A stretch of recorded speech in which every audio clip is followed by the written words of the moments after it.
The existence of dark energy, in whatever form, is needed to reconcile the measured geometry of space with the total amount of matter in the universe.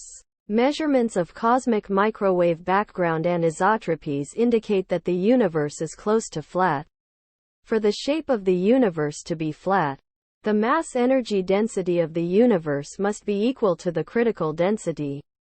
The total amount of matter in the universe, including baryons and dark matter, as measured from the cosmic microwave background spectrum, accounts for only about 30% of the critical density. This implies the existence of an additional form of energy to account for the remaining 70%.